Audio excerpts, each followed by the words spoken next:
Good day everyone. Our topic is all about Unit 6, which is Innovative Technologies for Assessment Tasks in Teaching and Learning. Assessment, learning, and teaching are closely connected and interwoven because each provides information that can determine effective instruction. This is an important part of instruction because data gathered in this phase of instruction will inform the teacher whether the students have actually learned or that teacher has to reconsider a better approach in teaching. This unit, which is composed of 2 lessons, present important concepts on assessment in learning while integrating technology tools that can appropriately evaluate students' learning. Lesson 1: ICT and Assessment of Learning. So assessment is very important on students' learning. Assessment is the process of identifying, gathering, and interpreting information about students' learning. It is measured the student's level of knowledge, and also it measures the student's strengths and weaknesses so that the teacher can adjust his or her strategy in teaching. There are 4 types of assessment. So first is the formative assessment. So when we say formative assessment, it provides feedback and information during the instructional process. So for example, think peer share, jigsaw, role-playing, and exit ticket. So ang formative assessment is it happens if the learning process are still going on. For example, the teachers give feedback to students. The second types of assessment is the summative assessment. So when we say summative assessment, it takes place after the learning has been complete. So if ang formative assessment, it happens during, the summative assessment, it happens after the learning. So for example, exams, final projects, and portfolio. The third type of assessment is the diagnostic assessment. So diagnostic assessment, it can help you identify your students' current knowledge of a subject, their skills, sets as capability, and to clarify misconceptions before teaching takes place. So if the formative assessments happens during the learning and the summative is after the learning, the diagnostic, it happens before the learning process.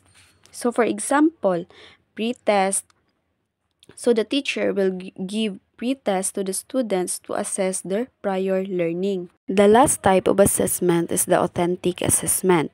Authentic assessment, it describes the multiple forms of assessment that reflect students' learning. And it is also a form of evaluation. It involves performance tasks. So ang authentic assessment, it is more on performance-based that the students can apply the real-world situation. So for example, project-based assessment and portfolio assessment. And lastly, in making authentic assessment, you always remember that you need to provide a rubric. The role of ICT in assessment in learning. The use of ICT in assessment is very helpful to teachers because students' information and result of examination can be recorded and can easily be retrieved. Unlike before that, kanang if ang teacher is mag-record or mag-check og attendance sa mga student is mano-mano pa using the class record. Unlike karon, pwede na ka mag-use og mga computers or laptops. And also, ang mga teacher is pwede na sad sila maghatag og mga test through online by using different applications like Kahoot or Google Classroom. Online examination is efficient kaayo siya kay because automatic na siya, then it can save time and give fast results. So there are 4 advantage of online examination. So first is accessibility and flexibility because it allows students to take an exam from anywhere as long as they have internet connection. Next is time management. So it can develop effective time management. So, in online examination, you can manage your time kaya pwede pa ka mag-study or mag-review. Next is save cost. So, for example, layo ka sa inyong eskwelahan, so makasave ka og pamiliti kay online naman ang examination. And lastly is the statistical analysis. So, statistical analysis advantage siya in online examination because digital format allows for automatic collection. Good day, sir. I am Dennis P. Maniaga, and now we'll continue the report of Miss Mandado. So our topic for today is all about current trends and assessment in learning. So what is current trend and assessment in learning? So it's all about shifting away from traditional assessment. So there are examples of current trends in assessment, which is performance-based assessment, project-based assessment, portfolio-based assessment. So traditional assessment like objective tests such as multiple choice, matching type, true or false, and other paper pencil tests receive criticism by some experts. So the 21st century assessment includes utilizing multiple measures of assessment. So kining assessment is you need you need to give a student a more assessment to measure their knowledge and progression. So the second, increasing the use of technology. So ang learners is hatagan mo sila og time to use our technology para ma-improve ilang knowledge, then daghan sila og ma-catch up nga mga information. So next is focus on the growth and development of the learner. So dere if mag-focus ka sa development and growth sa learner. If ang learner is maayo siya dito sa reading, so pabasahan mo siya pag-ayo para mas ma-improve yang reading comprehension. So number 4 is differentiating the rules and responsibility of the teacher. So ang responsibility sa teacher is mag-teach sa learners. So ang administrator is mag-manage sa mga teacher. So next, so ang 21st century is facing a lot of technology, which is laptop, computer, TV, and etc. So educational technology has introduced new exciting and innovative ways to engage students active learning while online. So next is online learning. So ang online learning is initiative often failed to engage. So nga naman, so kaya ang online learning is magkuha na siya ug reading PDFs, flipping through slide, lesson to sa long lecture. So dili wala gid sila interaction sa teacher o sa students. So next is active learning. So ang active learning is mo po ni ang interaction between students and teacher. So dere is ma-use gid sa teacher ang iyang knowledge para itudlo sa iyang student. So diri pod kay magkuhan po ang teacher diri is like for example is question and answer, watching video para mas daghan gyud ma-learn ang student. So next, lesson 2, criteria and choosing appropriate assessment tools. So ang assessment methods are the strategy, technique, tools, and instrument for collecting information. So ang assessment kay very important sa learners to evaluate if naa ba sila natun-an sa imong topic nga gi-discuss after sa lesson. So the following may be considered in choosing appropriate assessment tools. So goals of assessment. So ang goals of assessment is unsay gusto mo ma-achieve sa imong assessment. So if gusto nimo ang assessment is maka-answer ba ang mga student. So next, methods of assessment, either direct or indirect. So ang direct assessment, which is a use of traditional, like for example multiple choice test, paper and pencil test, matching type, while ang indirect assessment is all about performance based assessment, portfolio-based assessment at interview. So next kay the interval in giving assessment.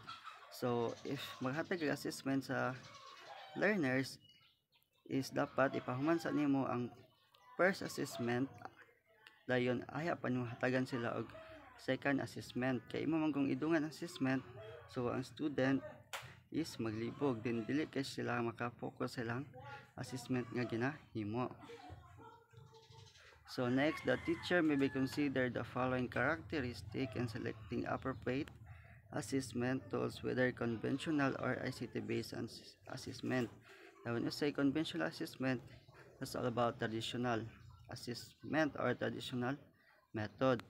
So, first is measure the desired level of performance, level of satisfaction, productivity, efficient student performance. So, diri sa level of performance, diri ma-measure sa teacher kung unsa kamayo ang student sa ilang performance. So, next, cost affected in terms of effort, time, and money. So, diri if for example, if madto kag kanang library, so dapat yun dito kay consume nimo ang imong time, imong effort para dili na ka magmadto sa uban nga mga buluhaton. So next is useful, that will produce result that provide information that can be used in making decision to improve student learning. So student learning, you need to improve their knowledge para in the near future is daghan sila matudlo sa ilang mga student. So 4 is reasonably accurate and truthful, is about fairly correct, honest and transparent with no intent to manipulate. So dependable, consistent responses over time. So it's about showing continuous, it means giving the same or very similar answers. So diri if tagaan sila og kanang pare-pareha ra nga answer, so dili gid sila ila gitong balaguan ilang answer is dapat consistent yun sila, so mao lagi to ilang answer. So next kay evidence of being ongoing, not once and done, is about showing continuous improvement progress. So diri is dapat continue ra gyapon ka sa imong pagtuon bisan pag nahatagan kag achievement, so dili gid ka mo undang sa imong pagtuon. So there.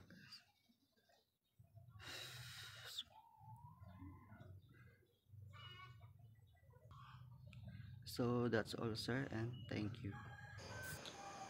Good day everyone, I am Manga Giselo and I will be your last reporter for today. So this is my topic.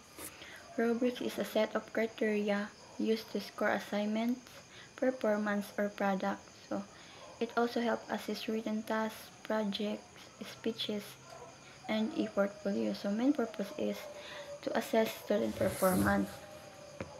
So rubrics is a guide that tells you how your work will be graded. It shows that the teacher is looking for and how good your work should be. So there are parts of rubrics. Number 1 is criteria or pamantayan. Kung dili nimo mabalaan kung unsa ang i-check ni teacher. Example, ang grammar, neatness, or creativity. Number 2 is performance level. So, or antas ng pangganap. Dili mabalaan kung unsa ka maayo sa imong performance. Example, excellent, good, or need improvement. Number 3 is descriptor. So, details of each level. Example, for grammar, excellent or no mistake. Good, so 1 to 2 mistake. Need improvement, many mistake. So, rubrics can also help the student kay makabalo ang student kung unsay dapat buhaton o unsay ang i-improve. And also makahelp po sa teacher para patas ang paghatag og score sa student. kay naman sila basihan nga tanawon. Example, kung magsulat kag story. So, ang criteria is creativity, spelling, story, structure. So, ang performance level is excellent, good, and need improvements. Ang descriptor din niya kay excellent, very original. Kung good, somewhat original. If need improvement, not original. So, there are types of rubrics. The analytic and holistic rubric. So, ang analytic rubric kay maghatag siya og detailed na feedback. Example, in writing assignment, ang teacher mag-grade siya sa grammar, spelling, and content na separate. So, there nimo mahibalaan kung asa ka maayo and which need improvement. While sa holistic rubric, kay maghatag siya og 1 overall score. Example, in drawing contest.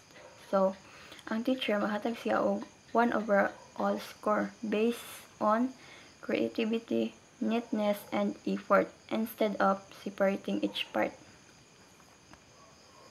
Next is computer-based testing or CBT. So, mao ni ang type of test where student answer question using computer, tablet, or online system instead of paper and pencil. Example, online quizzes, so using Google Form, Microsoft Form, or Kahoot. So, there are advantage of CBT. Number 1 is item bank criterion ensure fairness. So, CBT has many stored questions, so each student get fair and random item. Number 2 is automatic marking and instant feedback. So, the computer check answer fast and give score right away. Number 3 is flexible and frequent test taking. So, student can take the test anytime and the teacher can give test more often. So, number 4 is easy recording and analysis of result. So, scores are saved automatically and making it easy to track student performance.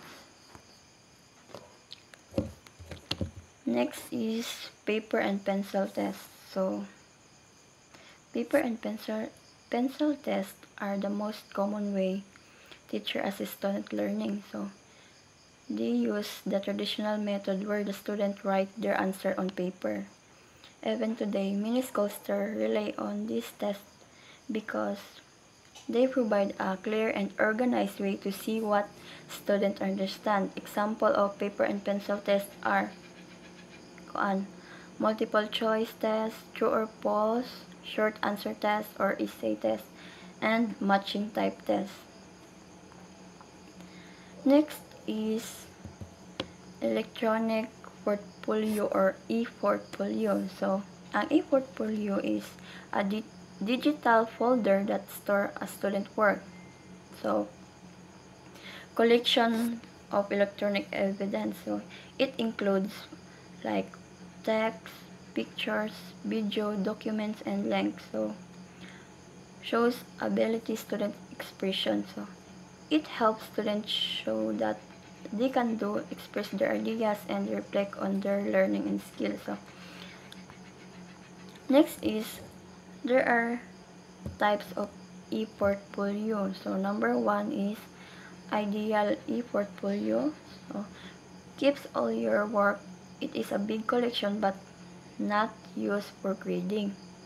Number 2 is showcase e-portfolio. So, shows your best work or achievement. Number 3 is documentation e-portfolio. So, record your progress and how you improve over time. Number 4 is learning e-portfolio. So, help you learn, reflect, and receive feedback.